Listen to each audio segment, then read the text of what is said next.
Hmm. Didn't we have a good walk today? We had a very good walk. Yes, we did.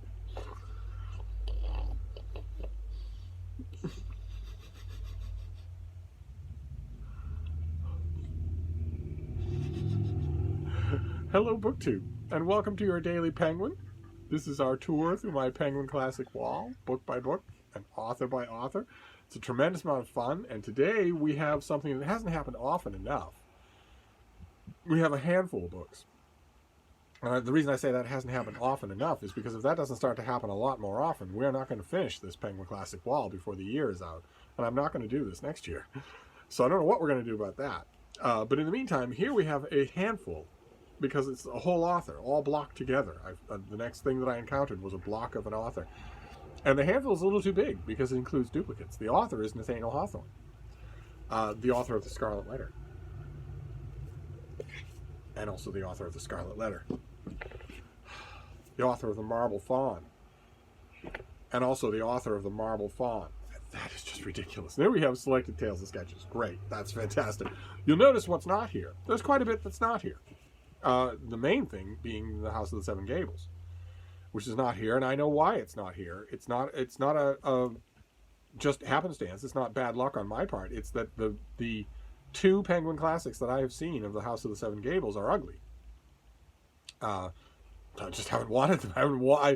I love this author. I love Nathaniel Hawthorne, and he actually has a connection to yesterday's author, Lord Byron. Lord Byron was an international pinup. In addition to being revered as a writer and the catnip of the news industry of his day, he was also handsome. He wasn't quite as handsome as he had painters point him out to be, but most of the world only knew those paintings. So he was well known as a sort of beau ideal of male beauty. And it was nothing compared to Hawthorne.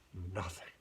And if you Google Nathaniel Hawthorne, you are most likely going to see the hugely mustachioed and bearded, mutton-chopped, gray and balding, incredibly impressive figure of Hawthorne's later days. And that will be nothing. That will not give you any awareness of what he looked like when he was in his 20s.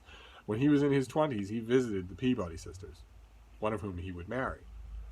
And when he visited them for the first time, the sister who greeted him rushed upstairs to her sisters and said, "He's even more handsome than Lord Byron." That's the connection between the two. Because the people had that yardstick. They had the Byron yardstick.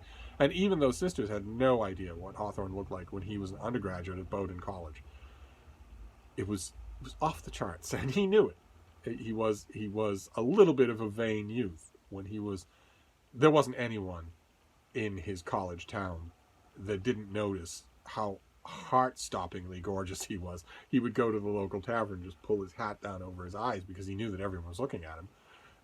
Even when he was in his 20s, I think we have a portrait from his 20s that give you a perfect example of what you missed when he was younger than that, and also what everybody saw when he was in his 20s. It was an arrestingly handsome man, and he became, in the broader sense of the word handsome, he became an arrestingly handsome older man.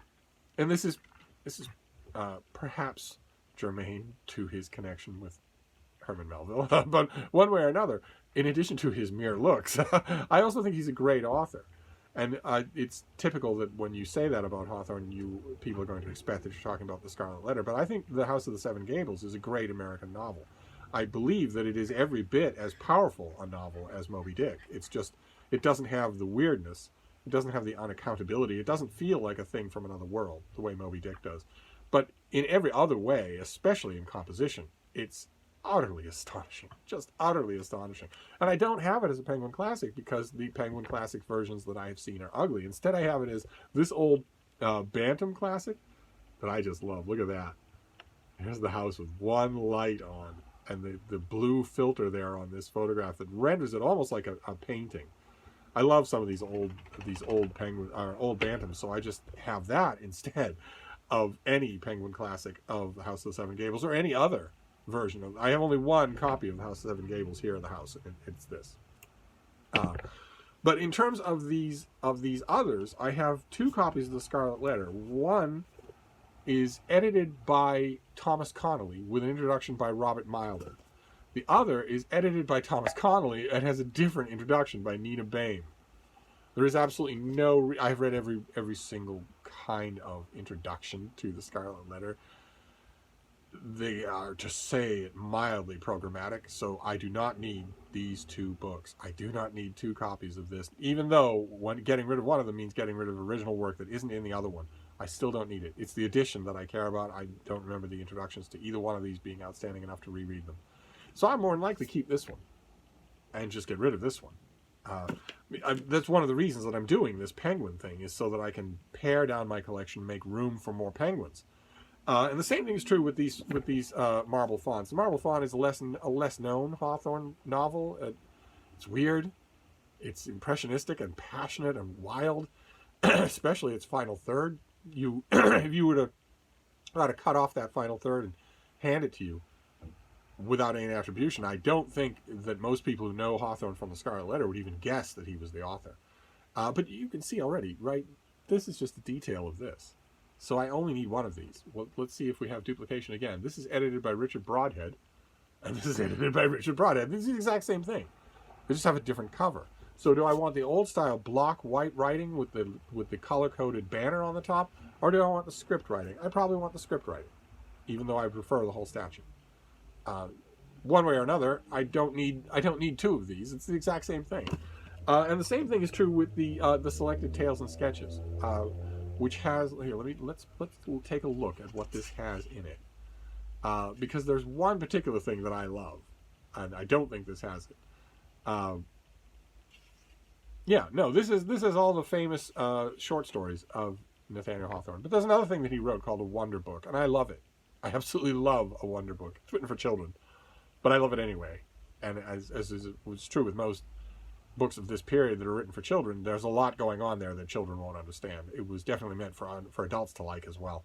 And I have an old Magnum Easy Eye mass market paperback of a wonder book, but there's also a beautiful illustrated children's edition out there somewhere that I have seen from time to time. Every time I see it at the Brattle Bookshop here in Boston, it's in too battered shape for me to get it. But I'm obviously, this is along the same lines. This is just a rather bland. This is edited by Michael Colacurio. I don't remember the introduction or the notes here being anything special, and you don't need any introduction or notes for Hawthorne's tales and sketches. So, and this is kind of bland. So I'm not. This is a very good example of one of the ancillary benefits of doing this Penguin Classic waddle, is that it will allow me to take control over these things. The Marble Fawn, sure. Tales and sketches, I guess I need a Scarlet Letter. I don't have any House of the Seven Gables. I don't have any other Hawthorne. But looking at these things, pulling them down off the wall, has underscored for me that I don't have a good selection of Hawthorne. The Library of America volumes, I should have them all. Bigger slipcase illustrated editions of some things, not just a wonder book, but lots of other things. I should have them. This is an author I deeply, deeply love. I have many biographies, and I find them fascinating. I'm always up for a biographical or historical essay in any of the the literary journals that I used to get at the Boston Athenaeum. And of course, the recommend section of your Daily Penguin today is a huge recommend. I hugely recommend Nathaniel Hawthorne, especially if all that you know of this author is a mandatory read of the Scarlet Letter at school. That is no way to make the acquaintance of one of the greatest American authors of all time. Instead, you should forget that. Do your best to forget that and go somewhere else. Read a bunch of the tales. That'll work. Or the Marble Fawn. Read that. Give you a sense of what this author could do when he let his hair down. But one way or another, your Penguin for today is a recommend. Absolutely, Nathaniel Hawthorne. And very grateful that I found these things. I don't think I have any other Hawthorne. I don't think I'm going to have any duplications here. I'm very grateful because I will just pare these down. Slowly but surely, I'm making a sort of a mental list and also a sketch of a pile of books, physical books, that are just not going to go. They're not going to stick around. I'm not going to just put them back on the shelf. Same thing will be true if we ever get to a row of Melville. I'm sure that there's Melville duplication. I'm positive there is. For all I know, he might be next. I'm not looking ahead. But at some point or other, I might have put him alongside Hawthorne. So we'll find out tomorrow. We're finding this out today because I floated the idea yesterday that maybe I wouldn't do a Daily Penguin today. And I heard, did I ever hear reactions from people saying, well, it does say daily. You do call it a daily penguin, so you really can't take time off from that. And I wanted to say, well, who called it a daily penguin? I did, but there's no brooking the fury of Donohuguenots assembled. So I will do a penguin every day. So we'll do one tomorrow, and we'll see what we encounter. But in the meantime, I highly recommend Nathaniel Hawthorne, and I'm going to do my best not to reread The House of the Seven Gables today. I have lots of other stuff to do, but this is a strong temptation. I'm going to have to do my best not to do that. But I'm going to wrap this up for now, and I'll be back. Thank you, BookTube.